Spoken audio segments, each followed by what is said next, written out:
Hello बच्चों, क्या हाल चाल, क्या बात है। तो बहुत दिन बाद हमारा फिजिक्स का लेक्चर आ रहा है और हमारे जो फिजिक्स के लेक्चर में हम लोगों ने स्टार्ट किया था इलेक्ट्रोस्टैटिक, ये चैप्टर स्टार्ट किया था। ठीक है, तो ये जो चैप्टर था हम लोगों ने जूम ऐप में स्टार्ट किया था, करेक्ट है। और मैंने ऑलमोस्ट आप लोगों को कुछ बेसिक कॉन्सेप्ट्स के बारे में क्लियर करवा दिया था कि ये एक्चुअली में इलेक्ट्रोस्टैटिक्स में हमें पढ़ना क्या क्या है, करेक्ट है। तो basically what we discussed in the few lectures before on Zoom app ना, कि इलेक्ट्रोस्टैटिक्स क्या होता है, ठीक है, उसमें चार्ज क्या होता है, उसमें वो बहुत सारी छोटी छोटी चीजें क्या होती है, ये हम लोगों ने डिस्कस किया था, करेक्ट। अब आज मैं जो आप लोगों के लिए जो ये वीडियो लेक्चर लेके आया हूं, जहां पे मैं आप लोगों को सेम वही टर्म पढ़ाने वाला हूं, मतलब कि मैं एक रिवीजन क्लास के हिसाब से ये वीडियो बना रहा हूं। तो जो भी बच्चों ने प्रीवियस जूम ऐप के ऊपर जो चीज़ें आप लोगों ने पढ़ी नहीं होगी, या जो बच्चे भूल गए होंगे, क्योंकि बहुत दिन से हमारा जो क्लास है वो हो नहीं रहा है, तो जो बच्चा भूल गया होगा वो एक तरीके से रिवाइज कर सकेगा कि हमें बेसिकली पढ़ना क्या है। ठीक है, तो ये जो हमारा वीडियो लेक्चर है, जो पहला वीडियो लेक्चर है, that is part 1 of electrostatics, ये हम लोग डिस्कस करेंगे आज। क्लियर है? पक्का, बहुत बढ़िया। तो स्टार्ट करते हैं, हमने क्या पढ़ा था हमारे प्रीवियस लेक्चर्स में। और हाँ यार, ठीक है, basically for Manewada and Digodi students, hi everyone. ठीक है, मैं आप लोगों के लिए बहुत इंटरेस्टिंग चीज़ें लेके आने वाला हूँ, बहुत सारे ऐसे न्यू कॉन्सेप्ट्स आप लोगों के लिए लाने वाला हूँ, जहाँ पे आप लोगों को बहुत मज़ा आएंगी फिजिक्स पढ़ने के लिए। ठीक है, तो बहुत अच्छी तरीके से ये वीडियो को देखना, बार बार इसे स्क्रॉल करना, जो चीज़ नहीं समझ में आती है, और अगर इनकेस फिर भी नहीं समझ में आता ना बॉस, फिर भी नहीं समझ में आता ना, तो जूम ऐप पे हम लोग लाइव आएंगे और लाइव आके आप लोगों के कॉन्सेप्ट्स को क्लियर करेंगे। ओके डन, ठीक। तो स्टार्ट करता है हमारे चैप्टर नंबर 8 जो हमारे सिलेबस का है, दैट इज इलेक्ट्रोस्टैटिक्स, और जो हम लोगों ने जूम ऐप पे ऑलरेडी लिया हुआ है। तो मैं यहां पे मेंशन कर देता हूं चैप्टर 8 इलेक्ट्रोस्टैटिक्स।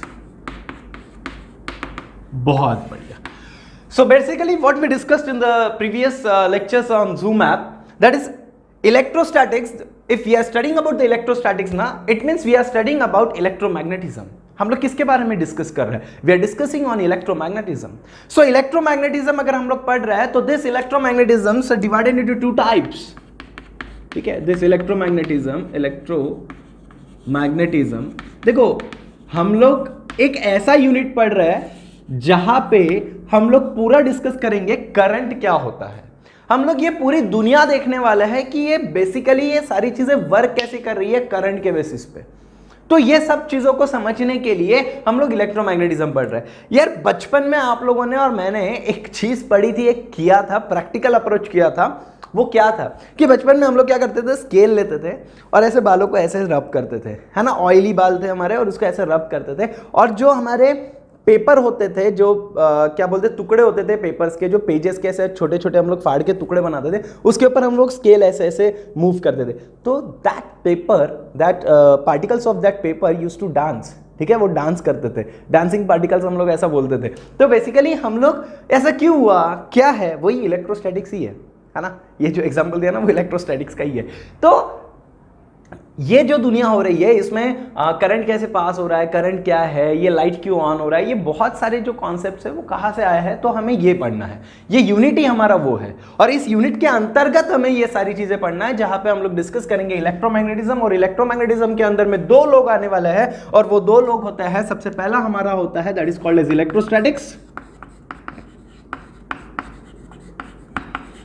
ठीक है, और दूसरा होता है हमारे लिए इलेक्ट्रोडायनामिक।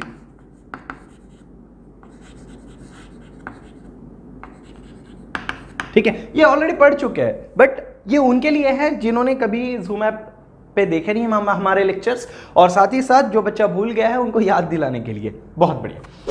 तो इलेक्ट्रोस्टैटिक्स वो होता है यार, कौन होता है इलेक्ट्रोस्टैटिक्स? तो याद आ गया होगा आप लोगों को कि इलेक्ट्रोस्टैटिक्स वो होता है जिसके ऊपर जो चार्ज होता है वो हमेशा रेस्ट पे होता है। तो इलेक्ट्रोस्टैटिक्स वो है चार्ज एट रेस्ट। तो स्टडी इलेक्ट्रोस्टैटिक्स की वो है जिसमें चार्ज रेस्ट पे होता है, और इलेक्ट्रोडायनेमिक वो होता है जहां पे चार्ज जो होता है वो चार्ज एट मोशन होता है। ठीक है, चार्ज किस में होता है? इन मोशन होता है। ठीक है, तो ये जो चीजें हैं जिसमें इलेक्ट्रोडायनेमिक की हम लोग बात कर रहे हैं, तो इलेक्ट्रोडायनेमिक में कौन कौन आता है? तो बहुत सारे लोग आते हैं। तो इलेक्ट्रोडायनेमिक में बेसिकली हमारे आते हैं इलेक्ट्रिक करंट आता है। ठीक है, इलेक्ट्रोडायनेमिक में कौन आता है? इलेक्ट्रिक करंट आता है। बहुत बढ़िया सर। फिर कौन आता है सर? सो इसमें इलेक्ट्रोमैग्नेटिज्म भी आता है।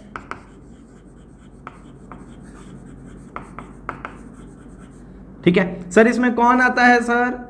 सर इसमें आता है इलेक्ट्रोमैग्नेटिक इंडक्शन आता है। ध्यान देंगे, electromagnetic induction, that is called as EMI. Sir इसमें कौन आता है सर? तो इसमें आता है alternating current, that is AC. ठीक है, तो ये सारी चीजें सर हम लोगों को पढ़ना है इस चैप्टर के अंदर में, इस यूनिट के अंदर में, नॉट इन दिस चैप्टर। हमें इस यूनिट में ये सारी चीजें पढ़ना है, और वो यूनिट के अंदर में हम लोग पढ़ रहे हैं इलेक्ट्रोस्टैटिक्स। ओके, बहुत बढ़िया। तो स्टार्ट करते हैं। ठीक है, हम लोगों ने ऑलरेडी ये सारी चीजें डिस्कस की है, मैं थोड़ा फास्ट फॉरवर्ड में आपके साथ डिस्कस करूंगा। तो नेक्स्ट चीज हम लोगों को इसमें पढ़ना है, तो बहुत ही इंपॉर्टेंट पार्ट है यार। ठीक है, जिसी को हम लोग कहते हैं charge.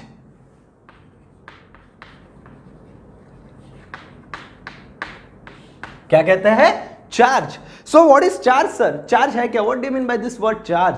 So we already know charge is what? It is an intrinsic property of matter. Okay, so it is what? It is an intrinsic property of matter. Sir charge कौन है? वो एक इंट्रिंसिक प्रॉपर्टी है। किसका sir? Matter का intrinsic property है। Sir what do you mean by this intrinsic? What is the meaning of this intrinsic? Sir intrinsic का मतलब क्या होता है? यार बच्चों, मैंने ऑलरेडी आप लोगों को बताया है कि इंट्रिंसिक का मतलब वो है जिसके अंदर कुछ ना हो, जिसके अंदर कुछ ना हो। ठीक है, वो एक ऐसी प्रॉपर्टी है कि इंट्रिंसिक का मतलब वो होता है जिसके अंदर कुछ ना हो। कुछ ना हो मतलब हम बोल ही नहीं सकते कि ये क्या है यार, ये चार्ज है क्या। इसके ऊपर कभी रिसर्च ही नहीं हुआ है। अगर आपने किसी से पूछ लिया ये चार्ज क्या है, तो वो बता ही नहीं पाएगा कि चार्ज बेसिकली आया क्या है क्या। ठीक है, हमें पता ही नहीं चार्ज है क्या, बट हमें यह जरूर पता है कि जो चार्ज होता है वो चार्ज की दो ऐसी चीजें होती है जो बहुत ही इंपॉर्टेंट रोल प्ले करती है पूरे दुनिया में। किसके? क्वांटम फिजिक्स के, क्योंकि basically we are studying quantum physics. ठीक है, तो वो कौन से दो चीजें हैं? तो वो होता है पॉजिटिव और हमारा एक निगेटिव चार्ज। तो ये हम लोग बचपन से जानते हैं, जब से हम लोगों ने साइंस लिया है 8, 9, 10 स्टैंडर्ड से हम लोग जानते हैं कि चार्जेस दो टाइप के निकलते हैं, एक होता है पॉजिटिव चार्ज और एक होता है नेगेटिव चार्ज। बहुत बढ़िया सर, बहुत बढ़िया। उसी तरह अगर मैं बात करूं ना बेटा, तो हमारा मास होता है। तो ये जो हमारा मास है वो भी एक कैसी प्रॉपर्टी है? इंट्रिंसिक प्रॉपर्टी है। वो एक ऐसी इंट्रिंसिक प्रॉपर्टी है जिसके अंदर कुछ ना हो। मतलब कि हम लोग मास को भी बता नहीं सकते ये आया कैसे, बस है, पता है। ठीक है, in the similar fashion charge होता है। बहुत बढ़िया। मैं क्यों कह रहा हूं कि ये जो चार्ज है, ये मास और चार्ज का बहुत गहरा एक रिलेशन है। ठीक है बेटा, मैं आगे में जो बताने वाला हूं ना, वो सुन के आप लोगों को लगेगा यार सर सही में हमने कभी इसके बारे में इतना सोचा ही नहीं। ठीक है, कभी समझ ही नहीं पाई कि ऐसा हो सकता है। तो देखते हैं क्या है। देखो, ये जो चार्ज होता है, इस चार्ज का जो SI यूनिट होता है,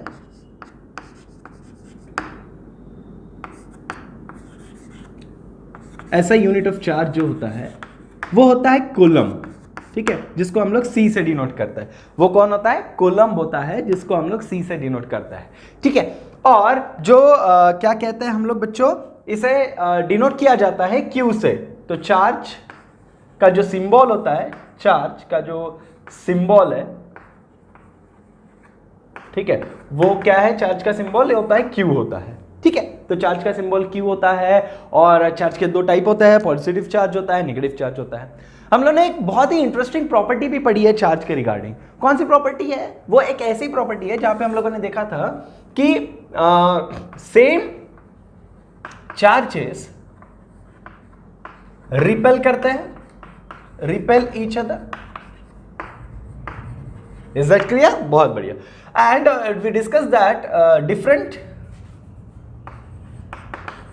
different charges जो होता है वो क्या करता है बच्चों, अट्रैक्ट ईच अदर। बहुत बढ़िया। देख एकदम सिंपल चीजें हम लोग डिस्कस कर रहे हैं, काफी आसान है। देखो आप फिजिक्स को बहुत आसान तरीके से देखो, अच्छे से देखो तो समझ में आएगा। आप दिमाग में लाओ ही मत कि यार फिजिक्स बहुत टफ है, फिजिक्स में ऐसा होता है यार नहीं जमेगा।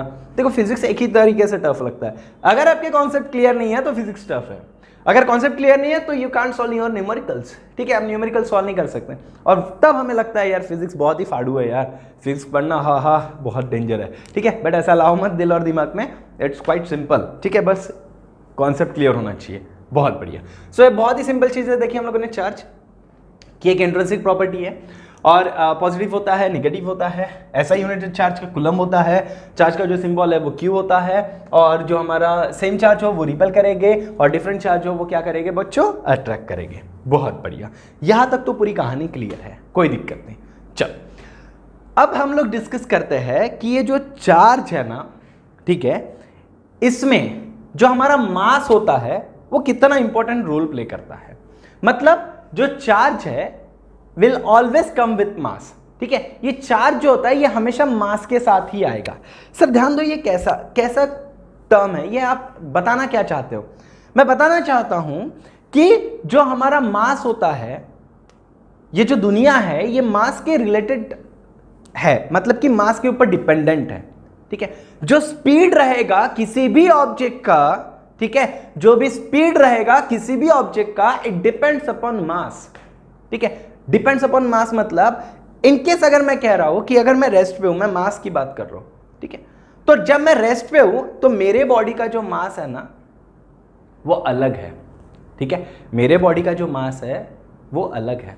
बट जब when I am in motion, जब मैं मोशन में आ जाऊं, मैं जब दौड़ूं, ठीक है, तो तब अगर मैं मेरे बॉडी के मास की बात करूंगा तो मैं देखूंगा कि मेरे बॉडी का मास अलग है। सर हमने तो सुना है कि चाहे मास कुछ भी हो, आपने ही कहा था, 10th स्टैंडर्ड में बताया था, बहुत बार बताया कि mass is constant in universe. Very true यार, वेरी ट्रू। मैं ये नहीं बोल रहा कि मास कांस्टेंट नहीं है, it is constant in universe. But जब हम लोग रिलेटिविटी की बात करते हैं, ध्यान देंगे, जब हम लोग किसकी बात करते हैं, रिलेटिविटी की बात करते हैं बच्चों, उस समय पे जो हमारा मास होता है वो रेस्ट पे कुछ और होता है, और जब हम लोग मोशन में जाते हैं तो हमारे मोशन में हमारा मास कुछ और होता है। Is that clear? ठीक है, तो कैसे होता है, मैंने ऑलरेडी जूम के ऐप के ऊपर जब हमारे लेक्चर्स हो रहे थे, लाइव लेक्चर्स हो रहे थे, तब मैंने ये चीजें ऑलरेडी एक्सप्लेन कर दी थी। बट फिर भी हम लोग एक रिवीजन क्लास ले रहे हैं, तो मुझे ये बताना बहुत ज़रूरी है कि ये होता क्या है। ठीक है, जो इन बच्चों को नहीं भी आ रहा है वो बच्चे समझ लेंगे, जिन बच्चों को आता है वो रिवाइज कर लेंगे। बहुत बढ़िया। चलो मेरा कहाँ गया यार चौक डस्टर, रुका एक मिनट, कुठे ठेवलं रे?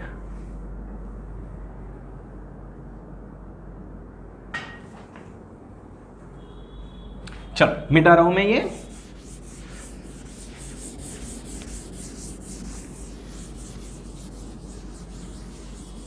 बहुत बढ़िया बच्चों, बहुत बढ़िया। तो अभी बेसिकली हम लोग क्या कर रहे हैं, हम लोग ये समझ रहे हैं कि जो हमारा चार्ज है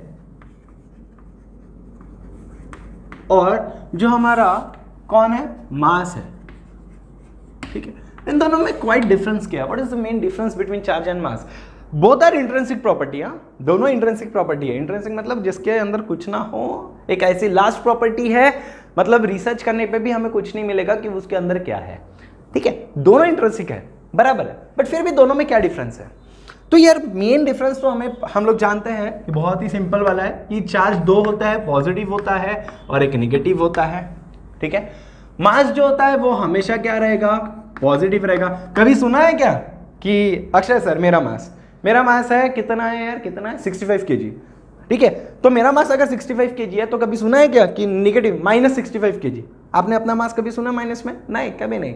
आप हमेशा क्या सुनेंगे, पॉजिटिव में ही सुनेंगे। बहुत बढ़िया। चलो दूसरी बहुत इंपॉर्टेंट जो प्रॉपर्टी है वो मैं इससे एक्सप्लेन करूंगा। ठीक है, देखो अगर मैं, आपने इसको मैंने ऑलरेडी कहा है, बताया है, अगर मैं mass is equals to m0 of √1 - v²/c², ये एक फार्मूला है। ठीक है, जो रिलेटिविटी में यूज हुआ जाता है हमारे मास केस में, जहां पे दिस m इज वेरिएबल मास ठीक है, और ये जो m नॉट होता है ये हमारा m नॉट होता है रेस्ट मास। बहुत बढ़िया सर। तो ये वेरिएबल मास है और वो कौन सा मास है? रेस्ट मास है। ठीक है, और ये जो हमारा v है यहां पे, this v is called as velocity, ठीक है, ऑफ एनी ऑब्जेक्ट, बहुत बढ़िया सर। और जो हमारा c होता है ये पूरे जग जानता है, पूरी दुनिया जानती है कि ये c ये कूलम नहीं है ना, ये c होता है स्पीड ऑफ लाइट। और यार ये जो स्पीड ऑफ लाइट है ना, ये कॉन्सेप्ट ही बहुत खतरनाक है। ये कॉन्सेप्ट ही इतना है ना इंटरेस्टिंग है ना, इसमें तो अगर इसके ऊपर डिस्कस करेंगे ना तो बहुत ही प्यार हो जाए यार, इससे एकदम से प्यार हो जाए। ठीक है, तो ये है ही वैसा। तो अगर मैं बताऊं ना बेटा स्पीड ऑफ लाइट, तो पहले के लोग क्या कहते थे, जब साइंटिस्ट लोगों ने कहा था, जब कोई भी अगर हम लोग भगवान की बात करें, खुदा की बात करें, या किसी भी चीज़ की बात करें, कोई भी हमारे धर्म की बात करें, ठीक है, तो इन कंडीशंस में जब वो मूवीज में दिखाते थे, क्या दिखाते थे कि जो भगवान है वो ऐसे एकदम से गायब हो जा रहे हैं, ऐसे हवा में रहते हैं और एकदम गायब हो रहे हैं। वो क्या है ना, वो एक्चुअली स्पीड ऑफ लाइट के ऊपर डिपेंड करता है, ऐसा बोलते थे। जैसे मैं अगर यहाँ से गायब हो गया तो मैं एक्चुअली गायब नहीं हो गया, मैं जा रहा हूं, बट मेरी जो स्पीड है ना वो कितने की है? स्पीड ऑफ लाइट की स्पीड इतनी है, दैट इज 3 × 10⁸ मीटर पर सेकेंड है। ठीक है, अब 3 × 8 10⁸, ये 10⁸ बहुत बड़ा टर्म है बच्चों, it is almost 3 lakh kilometre पर सेकेंड। ठीक है, 3 लाख किलोमीटर पर सेकेंड की हम लोग अगर स्पीड की बात करेंगे तो ऐसा ही होगा। क्लियर हो रहा है? ठीक है, अगर देखो ये जो टर्म है बहुत बड़ी है, बहुत ज्यादा बड़ी, इसके ऊपर, इसके ज्यादा स्पीड में कोई चीज हमारे इस पूरे ब्रह्मांड में कहीं नहीं है फिलहाल के स्टेज पे। ठीक है, अभी तो लाइट के भी ज्यादा स्पीड पता चल चुकी है, ठीक है, वो अलग कॉन्सेप्ट है, बट फिर भी आज के लिए हमारे लिए स्पीड ऑफ लाइट बहुत ज्यादा है। ये एक मैजिक है यार, एक जादू है। क्लियर? बहुत बढ़िया। अब ये दोनों को अगर आप रिलेट करेंगे तो जो वेलोसिटी ऑफ एनी ऑब्जेक्ट है, ठीक है, इसकी जो वेलोसिटी है किसी भी ऑब्जेक्ट की, यार मेरी ले लो, मैं, ठीक है, मेरी वेलोसिटी, मैं किसी स्पीड से जा रहा हूं, मैं किसी वेलोसिटी से जा रहा हूं, और लाइट की लेंगे तो यार ऑब्वियसली मेरी जो वेलोसिटी रहेंगी वो लाइट के स्पीड से एकदम नहीं के बराबर रहेंगी, बहुत कम रहेंगी। अबे कितना भी कुछ कर लो तो मेरी जो स्पीड रहेंगी वो बहुत कम रहेंगी। समझ में आया? पॉइंट क्लियर है? कॉन्सेप्ट क्लियर है? तो ऑलवेज रिमेंबर कि velocity of any object is less than velocity of speed. तो हमें जो भी वैल्यू मिलेगी v²/c² की, वो हमेशा लेस देन 1 मिलेगी। समझ में आ गया? हमेशा कैसे मिलेगी? लेस देन 1 मिलेगी। पॉइंट क्लियर है? बहुत बढ़िया, बहुत बढ़िया। तो अगर मुझे v²/c² की वैल्यू जो है वो हमेशा अगर लेस देन 1 मिलेगी, 1 से हमेशा छोटी मिलेगी, तो ये टर्म ऑलमोस्ट मैं कंसिडर कर लेता हूं 0 ही मिलेगी। और अगर ये 0 मिलेगी तो यहां पे जो हमारा टर्म है दैट इज √1 - 0 मिलेगा। तो ये √1 मिलेगा, मतलब ही 1 मिलेगा। अगर यहां पे मैं ये पूरे टर्म को मिटा के 1 लिख दूं तो मुझे क्या मिलेगा? m = m0। ठीक है, और इसलिए अगर हम लोग अगर हम लोग वेरिएबल में है, मोशन में है, जो मास हमारा मोशन में है वही मास हमारा कहां दिखता है? वेरिएबल में। कहां दिखता है? वेरिएबल में। बट एक्चुअली में कहानी क्या थी? कहानी ये है 1 - v²/c²। बट ये है वेरिएबल मास और ये है रेस्ट मास। अगर ध्यान देंगे, बहुत इंपॉर्टेंट है यार, बहुत सोचो, इमेजिन करो, सोचो कि ये जो v² है, ठीक है, that is the speed of any object. तो अगर मैं स्पीड ऑफ ऑब्जेक्ट में अगर मैं किसी भी, ध्यान देंगे, ये जो स्पीड है ये डिपेंड करता है, कि मास जो डिपेंड कर रहा है किसके ऊपर बच्चों? स्पीड के ऊपर डिपेंड कर रहा है। हम ये सीख चुके हैं कि मास किसके ऊपर डिपेंड कर रहा है? स्पीड के ऊपर। ठीक है, बट इन केस अगर चार्ज भी डिपेंड करता मास के ऊपर, चार्ज हमेशा आएगा मास के साथ बट डिपेंड नहीं करेगा। मतलब मास के साथ नहीं, स्पीड के साथ। अगर चार्ज डिपेंड किया होता स्पीड के ऊपर, तो ये दुनिया पूरी अलग होती बॉस। आप इमेजिन भी नहीं कर पाते थे, ये दुनिया बदल जाती थी। इस दुनिया का मतलब ये दुनिया ही अलग होती है। आप जो देख रहे हैं, आज जो समझ रहे हैं, वो अलग ही कॉन्सेप्ट होते थे, पूरी दुनिया ही अलग होती है। सर ऐसा क्यों बोल रहे हैं? इधर ध्यान दो। जो हमारा न्यूक्लियस होता है, ये न्यूक्लियस है, इस न्यूक्लियस के आजू बाजू में यार घूमते रहते हैं इलेक्ट्रॉन्स, ये हम लोग जानते हैं। तो जो इलेक्ट्रॉन इसमें से ऐसा गोल गोल गोल गोल जो घूम रहा है, ठीक है, ये जो इलेक्ट्रॉन ऐसे राउंड मार रहा है, इसकी एक वेलोसिटी रहेगी, इसकी एक स्पीड रहेगी। तो इसकी जो स्पीड रहेगी, इसकी जो वेलोसिटी रहेगी माय डियर फ्रेंड्स, वो स्पीड क्या रहेगी? वो स्पीड हमेशा 10 के पावर 6 में रहेगी। मतलब वो कुछ भी ले लो, तो अगर स्पीड बोल दूं तो 2 इंटू 10 टू द पावर 6, ये उसकी स्पीड रहेगी। अब आप इमेजिन करो मीटर पर सेकेंड, जैसे 10 की पावर 8 बहुत बड़ी टर्म है, वैसे 10 टू पावर 6 ये भी बहुत बड़ी टर्म है। मतलब इतने के स्पीड से ये इलेक्ट्रॉन घूमता है। ये टर्म है, मतलब ये फिक्स टर्म है। फिर आप कुछ भी ले लो, 3 इंटू 10 टू द पावर 6 ले लो, चलेगा, बट ये टर्म से वो घूम रहा है। तो just imagine my dear students कि वो 10 टू द पावर 6 के स्पीड से अगर घूम रहा है, तो 10 टू द पावर 8 और 10 टू द पावर 6 इसमें लगभग कोई ज्यादा फर्क नहीं है। मतलब जितने के स्पीड से लाइट घूम रहा है, उसी के लगभग के स्पीड से हमारा कौन घूम रहा है यार? हमारा इलेक्ट्रॉन भी घूम रहा है, ठीक है, चार्ज भी घूम रहा है। सर अगर ऐसा है, अगर वो स्पीड के ऊपर डिपेंडेंट होता, तो जब वो रेस्ट पे होता तो कुछ बात और होती, और जब वो मोशन में होता तो बात कुछ और होती। हमें इसके जैसा तो नहीं मिलता ना, लेस देन 1 तो वैल्यू नहीं मिलती, हमें बहुत उसी के रिलेटेड एक वैल्यू मिलती, और पूरी दुनिया रिलेटिविटी का जो कॉन्सेप्ट है वो बदल जाता। और इसलिए शुक्र है कि हमारा जो चार्ज है, दिस चार्ज, ये डिपेंड नहीं करता हमारे स्पीड के ऊपर, और इसलिए सारी चीजें एकदम स्थिर वे में रखी हुई है। तो charge, this charge do not depend on speed. समझा? तो चार्ज स्पीड के ऊपर डिपेंड नहीं करता।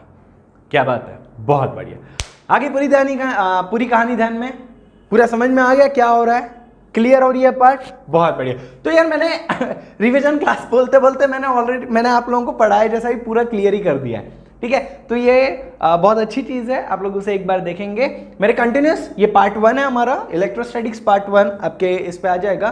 फिर इसका नेक्स्ट जो वीडियो है हमारा इलेक्ट्रोस्टैटिक पार्ट 2, ये आपके इसमें दिखाई देगा, ठीक है। तो इलेक्ट्रोस्टैटिक पार्ट 2 में हम लोग डिस्कस करेंगे कि कंजर्वेशन ऑफ चार्ज क्या होता है और क्वांटाइजेशन ऑफ चार्ज क्या होता है, ठीक है। इसमें हम लोग पूरा अच्छे से समझेंगे, और ये ऑलरेडी हम लोगों को आता है। और एक बार क्वांटाइजेशन ऑफ चार्ज आप लोगों को आ गया, समझ गया, और उसके बाद जब हम लोग परमिटिविटी ऑफ एनी मीडियम पढ़ेंगे, ठीक है, वो पार्ट 3 में मैं पढ़ाऊंगा। तो परमिटिविटी ऑफ मीडियम होने के बाद इन द पार्ट 4 हम लोग स्टार्ट करेंगे जहां से आप लोगों का हो चुका था, मतलब हम इलेक्ट्रिक फील्ड से स्टार्ट करेंगे। क्लियर है? बहुत बढ़िया। तो बाय बाय, टेक केयर, खुश रहो, बढ़िया रहो, सेफ रहो, और गजानन ट्यूशन क्लासेस आपके साथ हमेशा जुड़ा रहेगा। Okay, thank you so much.